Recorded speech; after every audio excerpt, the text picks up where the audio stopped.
Alô, galera goiana, alô, galera atleticana, aquele abraço. Sejam bem-vindos ao Futebol 62, o jornalismo esportivo do século XXI. E o Atlético não passou de um empate diante da equipe do Juventude pelo Campeonato Brasileiro. Resultado muito ruim, pois dessa forma o Atlético deixou de se aproximar das equipes que estão fora do Z4 neste momento. Neste vídeo eu vou trazer para vocês as minhas impressões sobre o jogo e também da questão matemática, né? Como é que fica a situação do Atlético dentro do Brasileirão da Série A após este tropeço contra a equipe do Juventude. Logo depois da nossa vinheta de abertura, eu trago mais detalhes.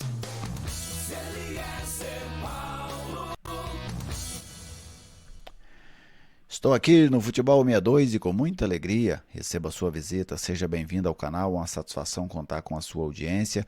Se você ainda não é inscrito, te convido a se inscrever, deixe aí o seu like da confiança, comente, fique à vontade. É sempre uma satisfação ter a sua participação aqui conosco. Quem está no Futebol 62 nos ajudando é o Bazar do Professor Alcides, a maior loja de departamentos de Goiás.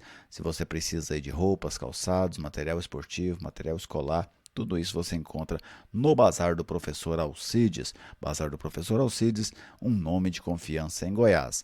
A loja Bazar do Professor Alcides está presente em várias cidades goianas e também em algumas cidades do estado da Bahia.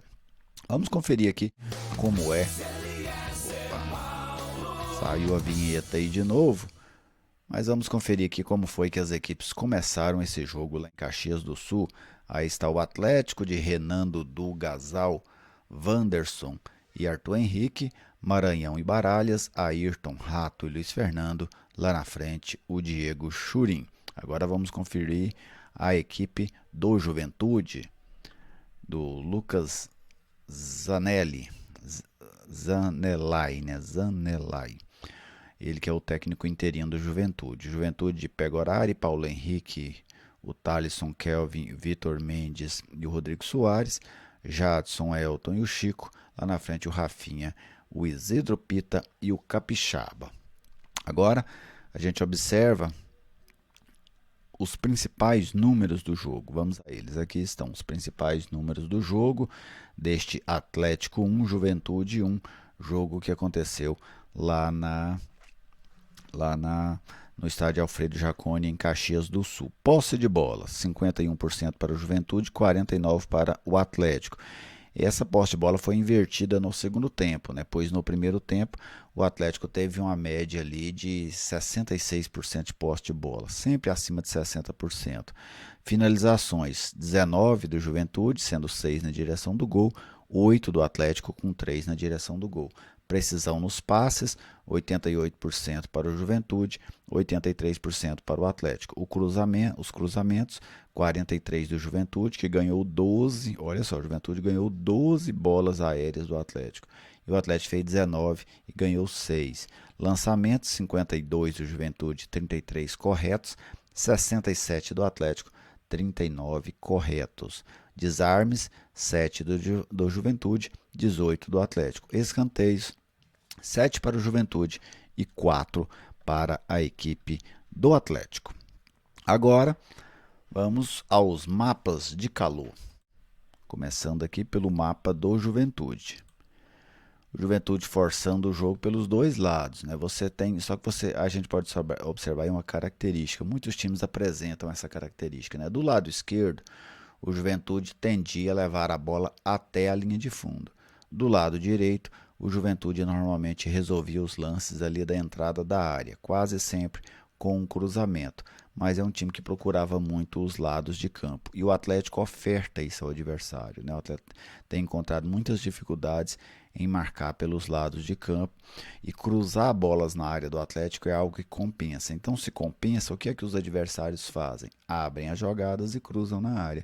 Como vocês podem ver aí, que o Juventude praticamente não tem jogo aí no miolo, ali próximo à meia-lua, mas tem muita presença pelos lados. Agora vamos conferir o mapa do Atlético. Um mapa já diferente. Você tem um Atlético aí com a posse de bola predominante na área adversária, né, no setor de ataque, porém muito concentrado no lado direito do seu ataque, né? Uma grande concentração de posse de bola na intermediária pelo lado direito, com poucas jogadas de profundidade. Agora vamos ao jogo, né, propriamente. Eu passei a semana, até lá na Band News também, falei aqui no nosso pré-jogo, alertando. Eu tinha um grande receio que o Atlético não encarasse, não olhasse para o Juventude da mesma maneira que olhou para o Fluminense e para o Palmeiras. O Juventude é um time igual a estes? Claro que não. Só que o que estava em jogo diante do Juventude era o mesmo que estava em jogo diante de Fluminense e Palmeiras. O que era? Os 3 pontos.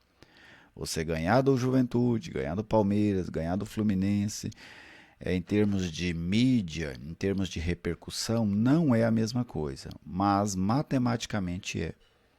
Você tem os mesmos 3 pontos. E o Atlético tratou o jogo de uma maneira diferente. Achei um Atlético muito displicente, um Atlético que não entendeu o significado da partida, um grupo que entrou em campo num jogo moroso, num jogo lento. Inclusive, o Juventude criou mais do que o Atlético, finalizou mais do que o Atlético, esteve mais próximo da vitória do que o Atlético. O Atlético esteve vencendo o jogo, este é um ponto. O Juventude esteve mais próximo da vitória porque criou mais. Tanto é que o goleiro Renan fez pelo menos 2 excelentes defesas ainda no primeiro tempo, enquanto o goleiro do Juventude fez apenas um lance no jogo, que foi uma finalização do Churin. E o Atlético chegou ao seu gol muito mais em uma jogada individual, com a cobrança de falta do Rato, uma excelente cobrança de falta, do que propriamente fazendo boas jogadas, criando boas jogadas. Então, assim, foi um jogo lento, moroso, que interessava o Juventude. Para o Juventude foi um formato de jogo interessante. Para o Atlético, não foi. A defesa do Atlético outra vez demonstrou muitos problemas. É uma defesa que sofre demais. Ela produziu no jogo para tomar mais gols do que tomou. Tomou só um. Mas o nível de atuação da defesa do Atlético era para ter tomado mais. Pelo menos um segundo gol poderia perfeitamente ter tomado, devido à baixíssima qualidade nas atuações. E este setor defensivo do Atlético, ele é um dos vilões dessa equipe na Série A do Campeonato Brasileiro. Para mim, o Atlético tem poucas chances de ficar, mas não está morto. Mas isso deve-se a esse fraco desempenho defensivo do Atlético no Brasileirão. Times de baixo orçamento na Série A, como é o Atlético, não podem ter defesas tão ruins, porque senão você não consegue compensar lá na frente no ataque. E o Atlético está tendo uma prova muito clara disso. O Atlético vem conseguindo marcar em praticamente todos os jogos, mas já deixou de ganhar os 2 últimos. Por quê? Porque toma gols. E olha que foi até menos do que aquela média que o Atlético vinha, que era tomando 2 gols por jogo. Em termos de atuação, o Renan foi o melhor jogador do Atlético, sem dúvida. O goleiro fez 2 excelentes defesas. Os laterais do Atlético não gostei nem de um nem de outro. Os 2 zagueiros do Atlético, Wanderson e Gasal, em atuações fraquíssimas. Os volantes do Atlético, achei que foram razoáveis, razoáveis, né? Nem vou colocar que foram fracos, mas foram razoáveis. O Elton Rato apareceu no lance do gol e apareceu muito bem. Os homens de lado, o Ayrton fez uma boa jogada no primeiro tempo, que rolou pro Churin finalizar, basicamente viveu disso. Luiz Fernando, uma atuação fraca. O Churin teve a oportunidade, acabou desperdiçando ali ainda no primeiro tempo. Então o Atlético, assim, o Atlético foi um Atlético nota variando entre 4 e 5, com exceção do goleiro Renan, que sem dúvida conseguiu ter uma nota muito boa nesse jogo lá em Juventude. E a situação matemática, né? Como é que fica a situação matemática do Atlético agora com esse empate diante do Juventude? Primeiro, restavam 7 jogos, agora restam 6. Isso é ruim para o Atlético. Para quem está dentro da zona de rebaixamento, quanto mais jogos, melhor. Para quem está fora, quanto menos jogos, melhor. Então, o Atlético que está dentro da zona de rebaixamento e precisa tirar pontos, né, desmancharam a vantagem dos seus principais adversários. Quanto menos jogos, mais difícil fica a tarefa. E a rodada foi muito boa para o Atlético, porque empate lá entre Ceará e Cuiabá, e a equipe do Coritiba perdeu o clássico para o Atlético Paranaense. Uma vitória do Atlético contra o Juventude teria deixado o Atlético na seguinte situação. Hoje o Coritiba tem 34, o Ceará tem 34, o Cuiabá tem 32, né? Não, aliás, o Cuiabá iria 32 se ele tivesse vencido. O Cuiabá tem apenas 31. O Cuiabá iria a 33 se ele tivesse vencido. E o Atlético teria ido a 32. Né? Então, num cenário de vitória do Atlético, você teria hoje Curitiba 34, Ceará 34, Cuiabá, Atlético 32, já à frente do Cuiabá, e o Cuiabá com 31.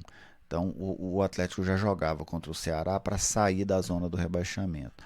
O que aconteceu neste grupo aí é que o Atlético diminuiu um ponto para o Coritiba. O Coritiba perdeu, o Atlético agora está a 4 pontos do Coritiba e não 5, mas mantém a distância de 4 pontos para a primeira equipe fora da zona de rebaixamento, que no caso é o Ceará. Então, sem dúvida, um resultado muito ruim. Mesmo que vença o Ceará na próxima rodada, o Atlético vai continuar na zona do rebaixamento, e aí já nesse caso faltando apenas 5 jogos. O jogo contra o Ceará, evidentemente, é decisivo. Se o Atlético não vence, você complica ainda mais. Se o Atlético perde, o Ceará praticamente vai sepultar as possibilidades do Atlético ainda permanecer na Série A do Campeonato Brasileiro. Então, pode fazer falta?